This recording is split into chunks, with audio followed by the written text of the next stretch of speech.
Buen día, doctora María. En esta oportunidad me toca exponer lo que es el tema de sepsis. Entonces, dentro del desarrollo de esta exposición vamos a abarcar temas como, por ejemplo, lo que es la definición, fisiopatología, clínica, diagnóstico, tratamiento, ¿no? Entonces, para esto hemos usado tres bibliografías, las cuales están indicadas en la parte inferior de cada diapositiva. Entonces, en la primera diapositiva, por ejemplo, tenemos lo que es la historia, ¿no?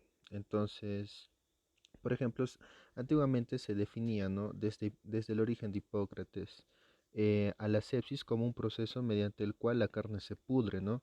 Los pantanos generan aires desagradables y las heridas se agravan. Este concepto ha ido evolucionando. Entonces, Galeno también lo define como un proceso ya también que es netamente necesario para lo que sería la recuperación de las heridas. Eh, y finalmente finalmente los estudios fueron avanzando un poco más, entonces se llegó a una teoría de lo que sería la teoría de los gérmenes, ¿no? O en la cual se denomina la sepsis como un proceso de envenenamiento de la sangre, ¿no? Mediante que tiene como intermediarios a varios tipos de gérmenes.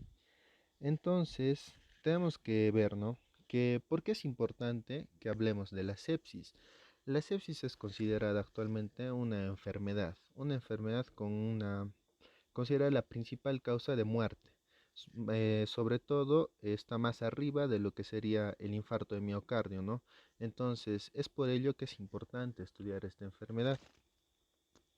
Ahora, en cuanto a las definiciones, básicamente se han creado tres definiciones, ¿no?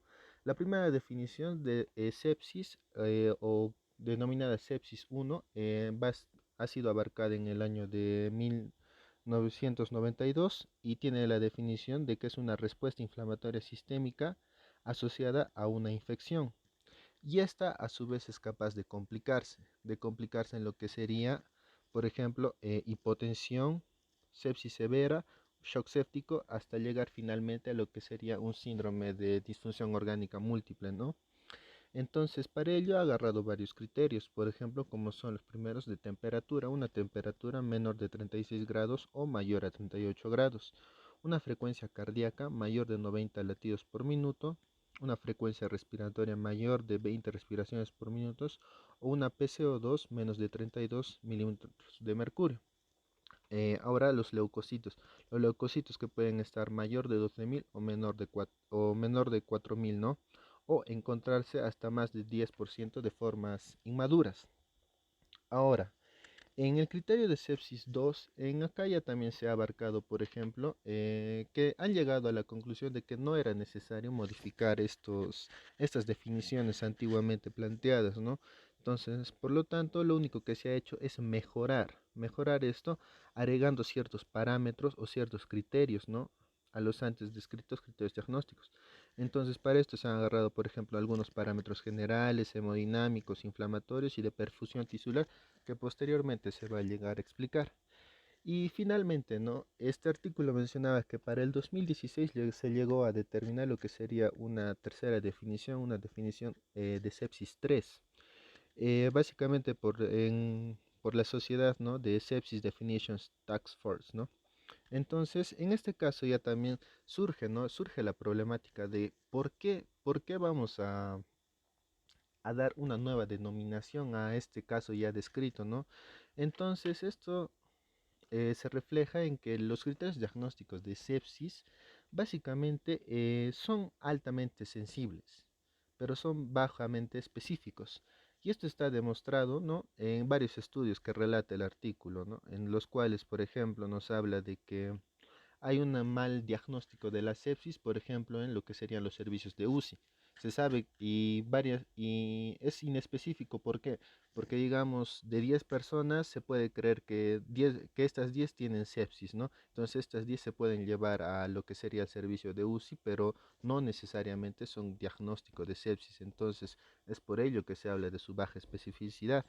Entonces, para esto se ha planteado, ¿no? Agregar nuevos criterios denominados los criterios SOFA y los criterios Quick SOFA, Entonces, en este caso, por ejemplo, los vamos a desarrollar más antes, más después, ¿no? Pero hablando en este instante, podríamos decir que los criterios SOFA y los criterios Quick SOFA son básicamente criterios de tamizaje, ¿no? Criterios de tamizaje y de riesgo de mortalidad, ¿no? Riesgo de mortalidad de la enfermedad. Ahora, hablando en cuanto a lo que sería la etiología de la sepsis, básicamente la primera causa, ¿no?, de sepsis a nivel ambulatorio es considerada lo que sería en primer lugar la neumonía. En segundo lugar vamos a tener a lo que serían infecciones del tracto gastrointestinal y finalmente las infecciones del tracto urinario. Entonces, tenemos que tener en cuenta que la etiología o el grado de la enfermedad va a depender de dos factores. Va a depender tanto de lo que sería del huésped como tanto va a depender de lo que sería el germen, ¿no? En este caso, por ejemplo, antiguamente se habían descrito que la mayor influencia de casos era debido a bacterias tipo gram, eh, de tipo gram negativo. Pero actualmente la... No, no, ay, pero... Perdón, entonces continuando, ¿no? Antiguamente se creía que, por ejemplo, las gram positivas eran las que se encontraban en mayor porcentaje, ¿no? Y dentro de estas gram positivas se consideraba lo que sería el Staphylococcus aureus o la Streptococcus pneumoniae, ¿no? Y dentro de los gram negativos se creían que eran los que se presentaban en menor porcentaje. Dentro de estos consideraba lo que serían la Escherichia coli, algunas especies de Klebsiella y Pseudomonas aeruginosa. Pero actualmente se ha demostrado que estos números, estos porcentajes se han invertido, ¿no? Llegando a considerarse en un 62% a las bacterias gram negativas, mientras que a las bacterias gram positivas solamente se les considera en un 47%. El grupo restante está abarcado por lo que serían hongos, ¿no? Ahora, en cuanto a esto, también tenemos que ver que existen factores de riesgo para el desarrollar lo que sería una sepsis severa, ¿no? Una sepsis grave. Entonces, estos factores de riesgo son estas denominadas enfermedades crónicas tipo SIDA, tipo EPOC, algunas neoplasias describen, ¿no? Como por ejemplo el cáncer de mama, etcétera, ¿no? Estado del paciente inmunosupreso, ¿no? Un estado con bajas defensas. Ahora, en cuanto a la edad, en la edad se describen extremos de vida, o sea, los ancianos y los bebés, ¿no? El sexo es más predisponente, por ejemplo, en lo que sería varones y la raza es más predisponente a aquellos de raza negra, ¿no? Ahora, entonces, en cuanto a lo que sería nuestra fisiopatología vamos a hablar en primer lugar de lo que sería la respuesta del anfitrión. En este caso, como ya describí antes, ¿no? Existe una respuesta tanto del huésped como del hospedero. En este caso, la respuesta del anfitrión se manifiesta porque es una respuesta inicial, ¿no?, al síndrome de respuesta antiinflamatoria compensatoria. Esto quiere decir que nuestro cuerpo es normal, como es normal, reacciona frente a un patógeno tratando de contrarrestarlo, ¿no? Entonces, esta respuesta va a depender del patógeno, como lo dije antes, respecto a lo que sería su carga y su virulencia, ¿no? Y ahora los factores que dependen ya también del huésped sería lo que son los genes y la comorbilidad, ¿no?, del paciente. Ahora, hay que ver que existe un desequilibrio entre lo que serían nuestros factores proinflamatorios y nuestros factores antiinflamatorios, ¿no? Entonces, al estar esto en desbalance es lo que nos va a originar, por ejemplo, la sepsis, ¿no? Nos va a originar la sepsis. Entonces, tenemos que considerar a nuestros factores proinflamatorios como aquellos que van a eliminar los patógenos, pero a su vez van a ser los responsables de generarnos daño colateral a nivel de lo que serían los tejidos. Entonces, con daño colateral me refiero a que va a haber una disminución de la oxigenación a nivel de los tejidos que posteriormente se va a mostrar en una figurita. Entonces, ya también en los factores o reacciones antiinflamatorias vamos a ver que se van a encargar de eliminar lo que serían las lesiones y limitarlas, ¿no? Una lesión local a una lesión sistémica, ¿no? Pero nos van a predisponer a que seamos más susceptibles a tener reacciones o infecciones secundarias, ¿no? Entonces, en segundo lugar vamos a tener a lo que sería nuestra inmunidad innata. En nuestra inmunidad innata, básicamente todas las vías inflamatorias lo que van a hacer es llegar a un solo punto, a un punto denominado la formación de lo que son estos inflamosomas, ¿no? Estos inflamosomas que básicamente van a actuar tanto como factores de reconocimiento tanto del germen y posteriormente para actuar como factores de reconocimiento dentro de nuestro organismo, ¿no? Entonces, así es que se va a iniciar esta inflamación, ¿no? Entonces, a su vez existen proteínas que van a estar asociadas a la recepción de estas señales. Entonces, de estas, eh, eh, ha- habría que mencionar las más importantes, ¿no? Como son la proteína de alta movilidad B1, las proteínas S100, etcétera, ¿no? Ahora, tenemos que tener acá en claro que, si bien es cierto que la definición de sepsis nos hace pensar en una infección bacteriana, ¿no? Existen aquellos casos en donde existe una sepsis también denominada frente a una lesión estéril. Y frente a una lesión estéril, básicamente estaríamos hablando de casos, por ejemplo, un infarto de miocardio, una pancreatitis, una quemadura, ¿no? Entonces, con esto queremos decir que incluso, ¿no? El concepto de sepsis queda un poco en duda porque no implica el diagnóstico o la presencia, ¿no? de cultivos positivos, ¿no? Entonces es por ello que queda un poco en el aire la definición de sepsis, ¿no? Entonces, como les explicaba antes, ¿no? Lo que era la que era el estado proinflamatorio, las reacciones proinflamatorias, las reacciones antiinflamatorias y el estado inmune, ¿no? Entonces, mm, por ejemplo, en la parte superior encontramos que existe una respuesta proinflamatoria, ¿no? Dentro de esta respuesta proinflamatoria eh,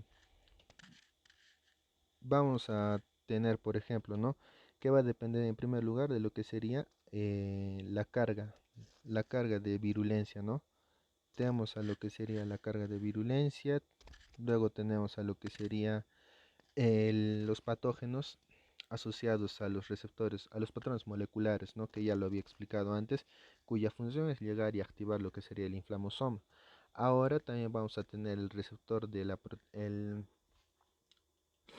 ahora también vamos a tener lo que sería el receptor de lecitina tipo C, ¿no? Que también es uno de los receptores importantes.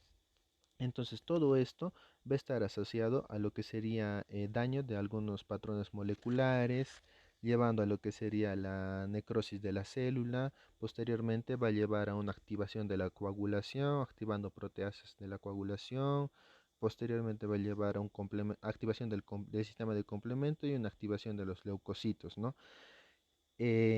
Mientras que por otro lado vamos a tener en la parte inferior lo que serían eh, las reacciones antiinflamatorias. Dentro de estas reacciones inflamatorias vamos a tener que, por ejemplo, en primer lugar está ubicado acá lo que es el hospedero. Entonces, ¿qué depende del hospedero para realizar la sepsis? En primer lugar vamos a ver que depende de su ambiente, depende de su genética, depende de la edad, como ya habíamos dicho, ¿no? Depende de comorbilidades y depende de la medicación. En este caso estaría hablando de lo que son inmunosupresores, ¿no? Entonces, esta imagen la vamos a volver a ver en un momento porque vamos a explicar a continuación eh, la que serían las anormalidades en la coagulación, ¿no? Haciendo uso del gráfico anterior. Entonces, de acá es importante ver que va a existir, en, que va, mm, en acá es interesante ver que, por ejemplo, en lo que es la activación de alteración en lo que es la coagulación, ¿no? Vamos a ver que va a existir lo que es un incremento del factor tisular. Entonces, con un aumento del incremento del factor tisular va a haber un incremento de lo que es la fibrina. A su vez, posteriormente vamos a encontrar lo que sería,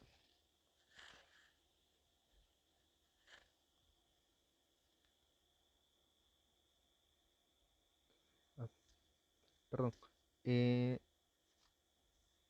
a su vez vamos a encontrar lo que sería, por ejemplo, a este nivel, eh, lo que sería, no se nota. Vamos a encontrar, por ejemplo, después una fibrinólisis, como vemos en el gráfico, ¿no? Una fibrinólisis disminuida. Posteriormente, todo esto va a llevar a lo que sería la generación de trombos, ¿no? La generación de trombos. Ahora, a esto vamos a ver que se van a asociar factores como son un aumento de lo que es la vasodilatación, una disminución de la presión arterial y finalmente una deformación o una disminución en la deformación de lo que serían los glóbulos rojos, ¿no? Entonces, todo esto que va a generar, como ya dijimos, va a generar a nivel de lo que es el tejido una hipoperfusión, ¿no? Para finalmente llegar a una disminución en la oxigenación del tejido. Ahora, eh, a nivel de lo que serían, por ejemplo, em, las, a nivel de lo que serían los receptores ya también encargados de estas anormalidades de la coagulación, se dice que existen proteasas, ¿no? Proteasas denominadas PAR. Estas proteasas a su vez van a estar clasificadas en cuatro tipos. Dentro de las cuatro tipos, la más importante es la proteasa de tipo PAR1, ¿no? Esta es importante destacar, ¿por qué? Porque normalmente cumple una función, ¿no? Cumple un efecto citoprotector de la proteína C, ¿no? Activada a trombina o activada de la proteína C o trombina a dosis bajas, ¿no? Em, entonces esto quiere decir que, por ejemplo, si nuestra trombina, como vemos en el gráfico, si nuestra trombina, por ejemplo, en la parte superior derecha, ¿no? Nos ubicamos y vemos la PAR1, entonces nos quiere decir que su efecto benéfico o su efecto protector se produce siempre y cuando esté activado por la proteína C y siempre y cuando la trombina esté a unas dosis bajas. Si estos requisitos se cumplen, entonces la función citoprotectora de la PAR1 va a estar conforme, ¿no? Pero en este caso, ¿qué pasa? Como vemos el título, ¿no? Nos dice insuficiencia orgánica de la sepsis severa por disfunción del endotelio vascular. Entonces, origina eh, alteración a nivel vascular. ¿Por qué? Porque como vimos antes, ¿no? El ciclo de la coagulación, todo ello va a llevar a que nuestra proteína C se encuentre en cantidades disminuidas y finalmente esto lleva a un aumento de la trombina. Entonces, todo esto se va a juntar y va a llegar a ser una lesión del tejido, ¿no? Entonces, de esta forma vemos que por un lado la coagulación va a generar una hipoperfusión del tejido, mientras que los receptores dependientes por así decirlo, de la proteína C, ¿no? Van a ya también generar lo que sería pérdida de la función de barrera del tejido. Entonces, finalmente, todo esto nos va a llevar a lo que sería una disminución de la oxigenación del tejido, ¿no? Llevando a lo que sería la falla orgánica. Pero ojo, a nivel de lo que sería el tejido, vamos a ver que existen también las células, dentro de las células, lo que serían las mitocondrias, ¿no? Entonces, las mitocondrias a este nivel van a estar alteradas. Entonces se va a generar una disfunción mitocondrial y esta disfunción mitocondrial va a contribuir a que esta disminución del oxígeno a nivel de los tejidos sea mucho mayor, no se incremente, ¿no? Contribuyendo así a la falla orgánica. Ahora, dentro de lo que sería falla orgánica, ¿cómo podríamos definir esta falla orgánica? Bueno, la definen básicamente como aquella necesidad de apoyo mecánico, ¿no? Tipo ventilación mecánica, ¿no? Entonces, a eso podríamos definirlo como una falla orgánica, ¿no? En el cuarto lugar tendríamos a lo que serían nuestros mecanismos antiinflamatorios y la inmunosupresión.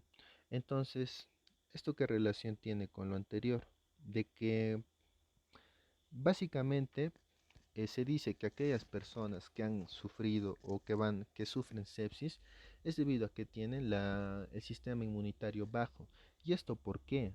Porque a nivel de lo que sería las funciones de la función celular, lo que está afectado en ellos viene a ser la inmunidad innata. Entonces, esta inmunidad innata va a llevar a lo que sería o bueno, se debe porque va a existir una apoptosis tanto de las células T, de las células B, va a llevar a lo que sería una fagocitosis, pero una fagocitosis alterada. A su vez que esta fagocitosis alterada también va a llevar a lo que sería una alteración en la inhibición de genes proinflamatorios, ¿no? Entonces, se alteran estos genes y se alteran estos genes y aquí vamos a ver que, por ejemplo, esto va a predisponer a que la inmunidad o bueno, aquellas células encargadas de la inmunidad estén alteradas. Entonces, cuando me refería a que tenemos o que dejan secuelas de una deficiencia disminuida, ¿no? O de una inmunosupresión, es debido a que va a existir una expresión reducida de lo que es el HLA-DR a nivel de lo que serían las células mieloides, ¿no? Y esto va a alterar toda la formación de las TCD4, de los linfocitos T, de los linfocitos B, ¿no? Entonces, esto va a ser aquella inmunosupresión asociada a lo que sería sepsis y posteriormente llevaría a la muerte. Ahora, justamente donde señala la flecha, ¿no? Y dice lo nuevo, ¿no? Lo nuevo es acerca del reflejo neuroinflamatorio. Eh, Básicamente, este reflejo neuroinflamatorio nos dice que existe una entrada a nivel sensorial de lo que sería el nervio vago aferente. Este impulso llega a lo que es el tallo cerebral, posteriormente llega a la vía eferente, va a activar a lo que sería el nervio esplénico, este a su vez va a liberar lo que sería la noradrenalina a nivel esplénico, a nivel de vaso, y finalmente llegar a activar lo que sería la acetilcolina. Y entonces, ¿esto por qué es importante? Porque esta acetilcolina va a llegar a lo que sería receptores colinérgicos. De estos receptores colinérgicos va a llegar a lo que sería específicamente el alfa 7. Este alfa 7 se va a encontrar en los macrófagos y esto posteriormente va a llegar a suprimir las citocinas inflamatorias. Entonces, como encontramos en esta parte, vamos a ver, ¿no? Vía aferente, llega al cerebro, llega al nervio vago, activa lo que sería la norepinefrina o la noradrenalina a nivel del vaso, produce la acetilcolina, cuyo objetivo fundamentalmente es disminuir lo que sería la producción de células proinflamatorias, ¿no? Pero ¿qué pasa en este caso?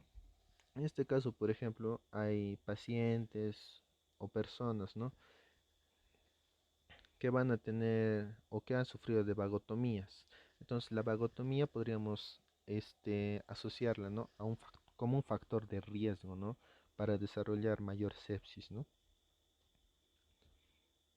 Y finalmente una disfunción orgánica. Entonces esta disfunción orgánica, ¿por qué se va a producir? Todo lo antes mencionado ya vimos, ¿no? Que va a llevarnos a disfunción orgánica. ¿Por qué? Porque hay una disminución en la oxigenación del tejido, ¿no?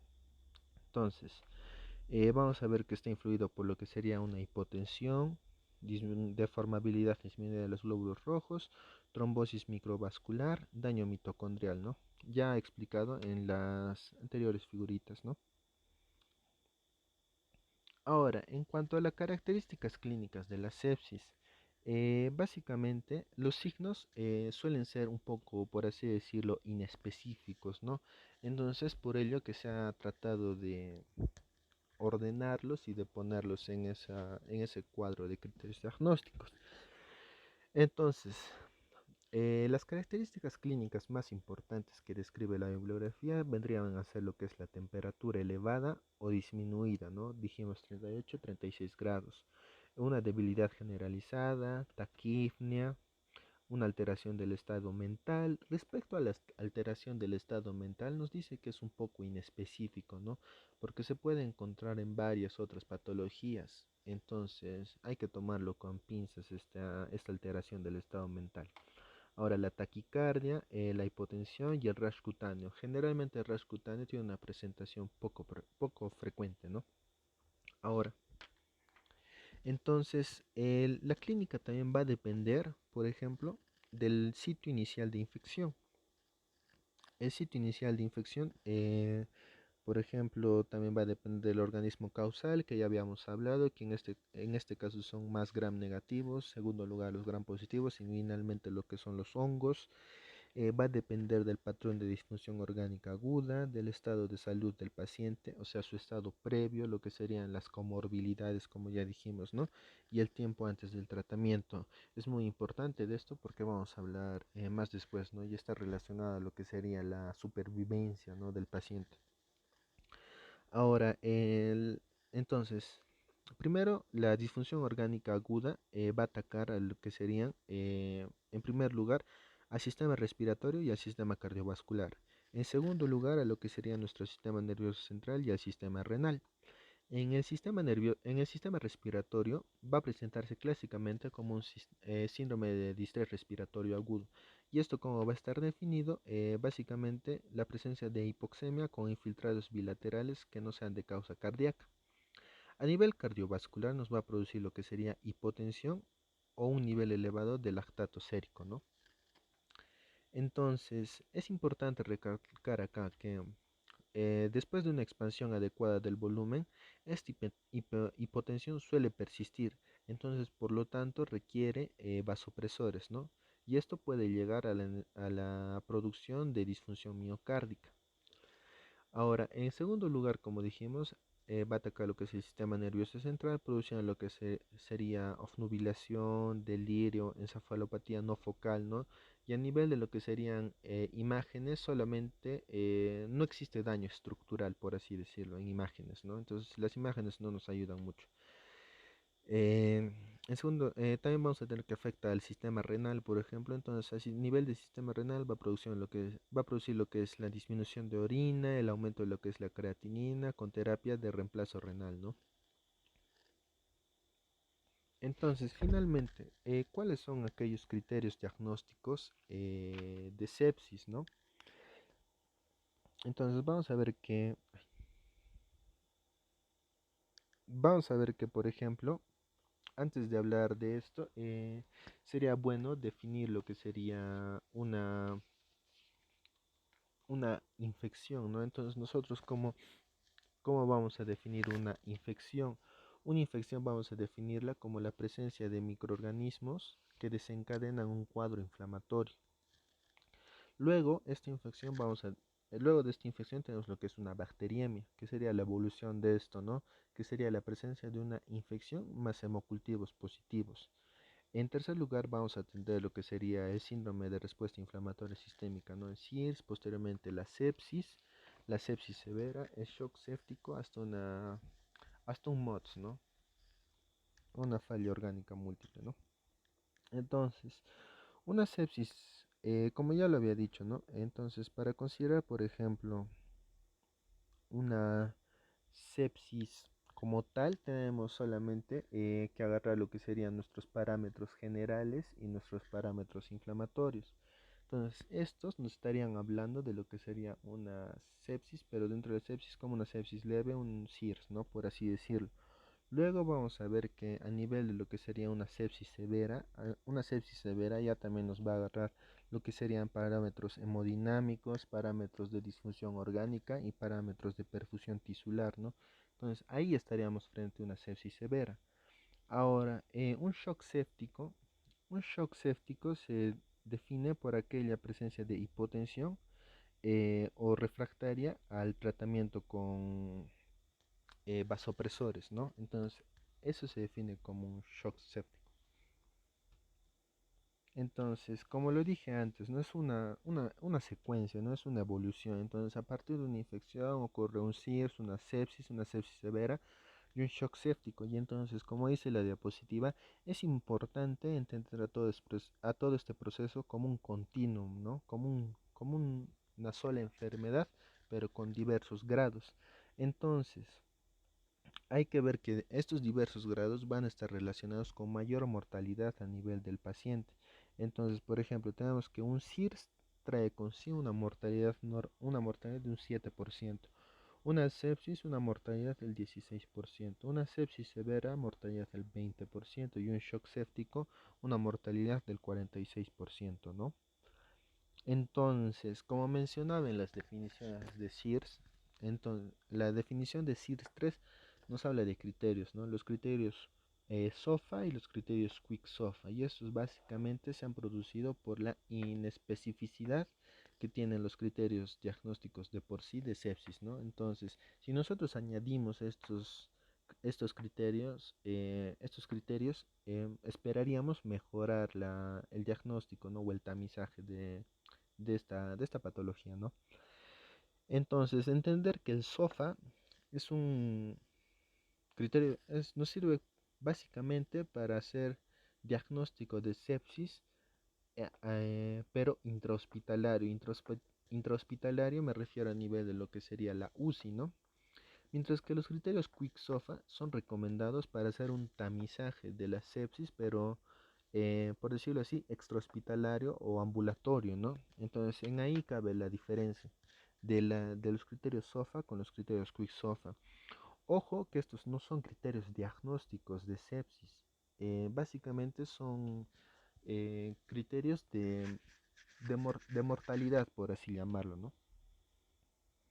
Entonces, dentro de estos vamos a ver, por ejemplo, qué es la respiración, la coagulación, alteración del sistema nervioso central, ¿no? Dentro de lo que sería el criterio SOFA. Y incluye más parámetros de laboratorio, ¿no? Por así decirlo. Mientras que los criterios Quick SOFA simplemente se refieren a frecuencia respiratoria, alteración del sensorio y una presión arterial sistólica, ¿no? Menos de 100 milímetros de mercurio. Entonces, no son criterios diagnósticos, pero sí nos ayudan a ver la mortalidad del paciente, ¿no? Ahora vamos a tener, por ejemplo, otra escala, la denominada escala Apache. Esta escala Apache ya también va a ser una escala pronóstica del shock séptico, ¿no? Entonces, cuando hablamos de shock séptico, ya hablamos de un grado más severo de enfermedad, ¿no? Que te lleva a hipotensión y es refractaria a vasopresores. Entonces, recordar que a pesar de que tenemos nuestros criterios SOFA, nuestros criterios Quick SOFA, nuestros escalas Apache, etcétera, entonces recordar que el criterio de sepsis sigue siendo un criterio diagnóstico clínico. Diagnóstico es clínico, no es laboratorial ni nada de ello. Claro que eso te ayuda, pero básicamente es clínico. Entonces, dentro de nuestras pruebas complementarias, por ejemplo, como se menciona en la tabla 3, ¿no? Tenemos ciertos marcadores de sepsis.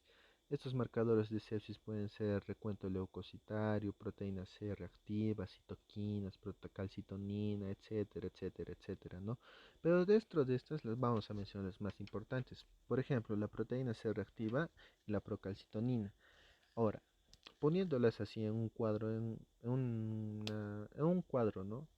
Diferenciando cuál es el más importante, vendríamos a decir que es la procalcitonina, ya que aquella es la que presenta alta especificidad y solamente se eleva frente a lo que sería una infección bacteriana. Entonces, esta es por así decirla, la más importante, ¿no? Porque la PCR básicamente se eleva ante cualquier alteración inflamatoria, ¿no? Entonces no es tan específica. Ahora vamos a ver que, por ejemplo, dentro de lo que sería la presión arterial, se dice que la presión arterial media es medible, es mucho mejor que medir solamente una presión arterial sistólica. Ahora, el lactato sí podemos asociarlo como un predictor independiente de mortalidad cuando esté elevado a más de 2 milimoles, ¿no? Ahora, la saturación venosa de oxígeno básicamente nos va a indicar el balance entre la oferta y demanda de oxígeno, ¿no? Ahora, en los exámenes complementarios, por ejemplo, a nivel de lo que sería un hemograma, es importante ver que la leucopenia, o sea, hablamos de leucocitos menos de 4000, estarían indicando una mayor gravedad, ¿no? A nivel de lo que es bioquímico, como ya vimos en la fisiopatología, lo segundo que se afecta sería lo renal, ¿no? Renal y nervioso, entonces vamos a tener que va a estar elevado la urea, la creatinina, el lactato. A nivel de lo que es el AGA, los análisis de gases arteriales, vamos a ver que principalmente se va a producir lo que es una alcalosis metabólica, pero luego se va a producir una acidosis metabólica con un anión GAF elevado, ¿no? Ah, con lactato elevado. Luego, dentro de los cultivos se sugiere que mínimamente sean 2 cultivos. La punción lumbar se va a efectuar frente a una sospecha de afección del sistema nervioso central o un síndrome febril sin foco de origen. En lo que son las imágenes, la radiografía básicamente se va a pedir una radiografía de tórax, de abdomen y de senos paranasales, ¿no? En la ecografía y tomografía abdominal, básicamente buscar lo que son abscesos y en la ecocardiografía buscar lo que sería endocarditis, ¿no? Ahora, en cuanto al tratamiento, el tratamiento de la sepsis va a estar relacionada en lo que serían ciertos aspectos fundamentales, como por ejemplo controlar el origen de la infección, el tratamiento antimicrobiano, soporte hemodinámico, soporte orgánico, sedación y analgesia y nutrición adecuada, con la finalidad de que de mejorar la sobrevida del paciente. A su vez que debemos evitar de por sí usar corticoides, pero a dosis altas, porque se pueden llegar a usar corticoides eh, a dosis medias, ¿no? Evitar lo que sería el óxido nítrico, evitar lo que serían antagonistas de la endotoxina A de tipo gram negativo y evitar el ibuprofeno, ¿no? Entonces, en resumen, el tratamiento básicamente va a constar de 3 partes: un tratamiento sintomático, un tratamiento fisiopatológico y un tratamiento etiológico. Entonces, nuestro tratamiento sintomático se va a recomendar siempre que haya hipotensión o acidosis láctica o acidosis láctica. Entonces, ¿cómo empezamos nuestro tratamiento sintomático? Básicamente con fluidoterapia. Dentro de la fluidoterapia se nos plantea el uso de 3 elementos, de los cristaloides, los coloides y la sangre, ¿no? En los cristaloides se recomienda el suero fisiológico, en los coloides existe lo que es la albúmina o las gelatinas, ¿no? En cuanto a lo que es la sangre, dice que se va a transfundir sangre siempre y cuando una hemoglobina esté menos de 7 miligramos por decilitro o encontremos unas plaquetas menores de 5000. Ahora, si el paciente va a realizarse algún procedimiento, entonces sus plaquetas tienen que estar en mayor de 50.000. Entonces, solo en esos casos se pueden transfundir plaquetas, ¿no? Con el objetivo de llegar a esa cifra en caso de que nuestro paciente vaya a realizarse algún procedimiento. Objetivo es mantener la presión arterial, mantener la mayor de 70, eh, mantener lo que es nuestra microcirculación y nuestra perfusión periférica. Ahora, dentro de lo que serían nuestros fármacos vasopresores, vamos a ver que se va a estar indicada cuando no llega a regularse la presión arterial media.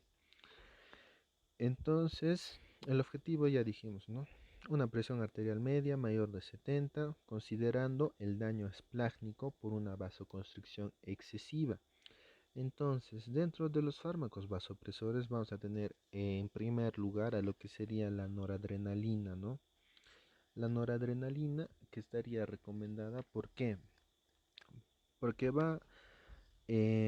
no va a elevar lo que sería nuestro gasto cardíaco, nuestras necesidades de oxígeno, va a aumentar lo que sería la filtración y a nivel de lo que sería la arteriola eferente del glomérulo, ¿no? Entonces, con esto va a llegar a mejorar lo que es nuestra diuresis. Ahora, en segundo lugar, pero también que puede usarse con la noradrenalina, es la dobutamina. Y esta se va a dar en caso del que el paciente esté con un gasto cardíaco bajo, ¿no? Pero hay que tener en cuenta que suele producir, si está por sí solo, una hipotensión. Entonces, por ello es que les dije que había que asociarlo con noradrenalina, ¿no? Y este tiene el efecto beneficioso que aumenta el flujo esplácnico. Entonces, como vemos en este cuadro, ¿no? Vamos a ver que las principales vendrían a ser la noradrenalina y la dobutamina, ¿no? Con los objetivos que ya estaba mencionado antes, por ejemplo, de mantener la presión arterial media más de 70-80, un gasto cardíaco menos de 3.5 o 4 litros por minuto, mantener un flujo urinario mayor de 0.5 a 0.7 mililitros kilo hora, disminuir los niveles de lactato, mejorar la perfusión cutánea y estabilizar y recuperar el nivel de conciencia.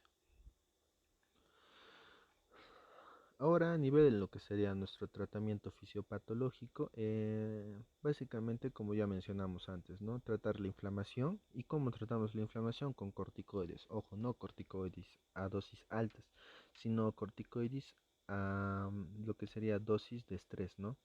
Entonces, dentro de esto lo que se recomienda es dar la hidrocortisona de 200 a 300 miligramos cada 24 horas. Y existe una prueba de tolerancia a la ACTH, ¿no? Durante esta prueba de tolerancia a la ACTH, entonces se puede estar administrando una dosis de dexametasona de 3 miligramos cada 6 horas, ¿no? Hasta que nos den el resultado. Pero si no tenemos resultado y no tenemos esta prueba, iniciar con hidrocortisona. Ojo, no hay que dar corticoides en aquellos pacientes que presenten inestabilidad hemodinámica. Ahora, el tratamiento a nivel de lo que sería la coagulación, como ya vimos, ¿no? La coagulación posteriormente va a llevar a una hipoxigenación, ¿no? Entonces, simplemente se trata la coagulación en aquellos casos en que hay una situación alta de mortalidad, ¿no? Por ejemplo, estamos hablando de un Apache más de 25, aquellos casos de shock séptico o síndrome de distrés respiratorio agudo o un MOTS, ¿no? De disfunción orgánica múltiple. En tercer lugar, hablar de lo que es la glucemia. Necesita un tratamiento insulínico intensivo y esto ha sido demostrado. Aquellos pacientes que se tratan con insulina tienen una menor mortalidad, ¿no? Hasta un 50%. Y el objetivo de la glucemia es mantenerla entre 80 a 100 miligramos por decilitro.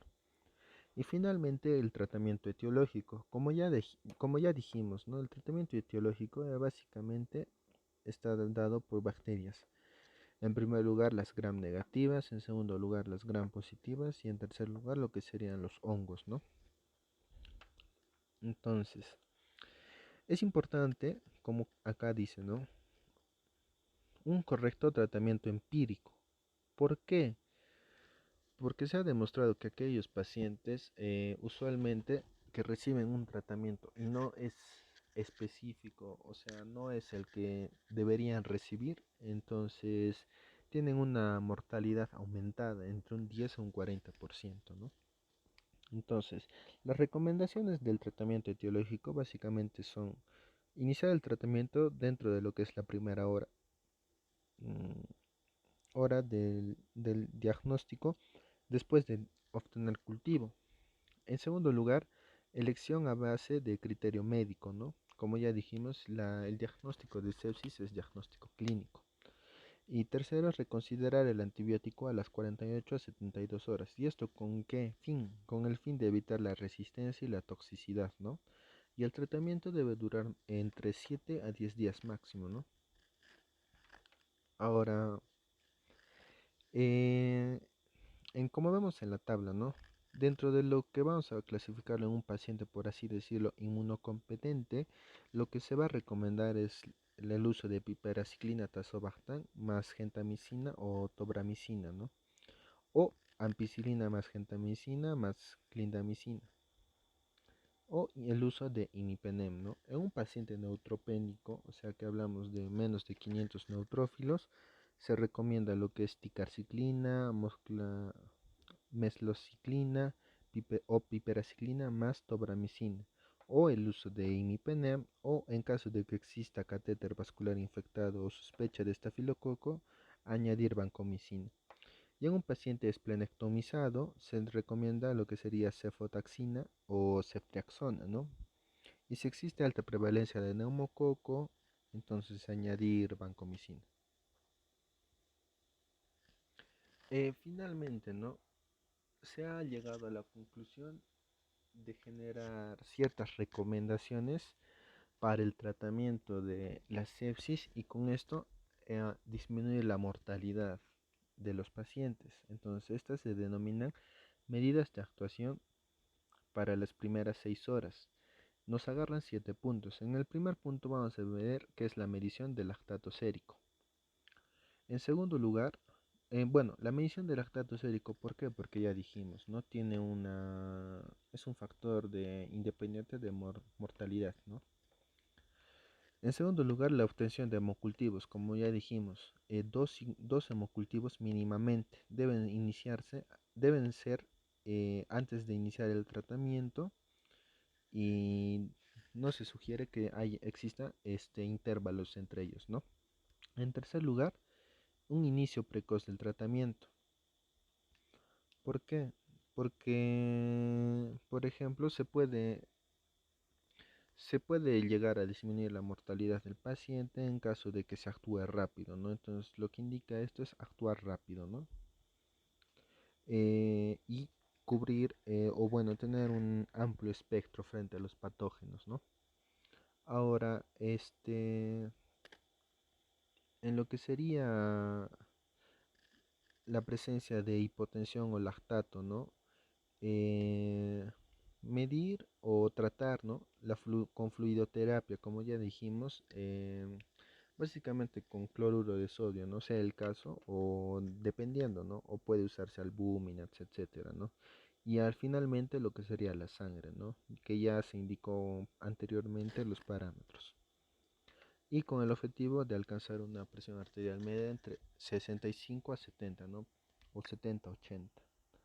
En quinto lugar, ante la presencia de shock séptico o lactato más de 4 milimoles, tenemos que lograr una presión venosa central más de 8, una saturación venosa de oxígeno mayor a 70, con una transfusión de sangre si es que el hematocrito está menos de 30%, o con dobutamina si es que el hematocrito está mayor de 30%.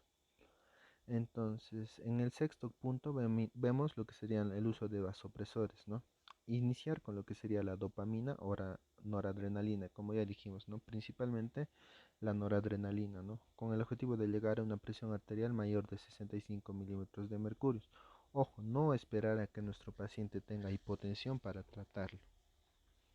Y séptimo, un catéter venoso central en aquel paciente hipotenso y que no tenga respuesta a vasopresores, básicamente un paciente con shock séptico, ¿no? Objetivo, medir lo que sería la presión venosa central y mantenerla entre 8 a 12 o 12 a 15, ¿no? En ventilación mecánica. Colocar dobutamina de inmediato y no esperar a que el paciente llegue a UCI. Entonces, finalmente las conclusiones, ¿no? Dentro de las conclusiones, hacer un breve resumen, ¿no? Diferenciar que la sepsis severa y el shock séptico y las definiciones anteriores de sepsis básicamente ahora nos llevan o tienen una definición de mortalidad. Entonces, por ello, importante tratar lo que es esta enfermedad, ¿no? Ahora, viendo la incidencia también ha ido en aumento. Entonces, para ello, hacer un buen diagnóstico clínico salvaría muchas vidas, ¿no? También tenemos que ver que estos diagnósticos o estas escalas diagnósticos que nos ayudan no están comprobadas, ¿no? Por así decirlo, no tienen un buen sustento bibliográfico, por así decirlo, ¿no? Un buen sustento práctico, ¿no? Pero de que nos ayudan, sí nos ayudan, ¿no? Y reconocer lo que son los patógenos, reconocer para qué, para dar un buen tratamiento, un tratamiento específico, ¿no? Entonces, básicamente eso sería todo, doctora. Y bueno, acá al final está la bibliografía que hemos usado, la bibliografía recomendada por usted. Y al final un artículo que encontré, ¿no? Del New England. Entonces, bueno, eso sería todo, doctora. Me despido. Gracias.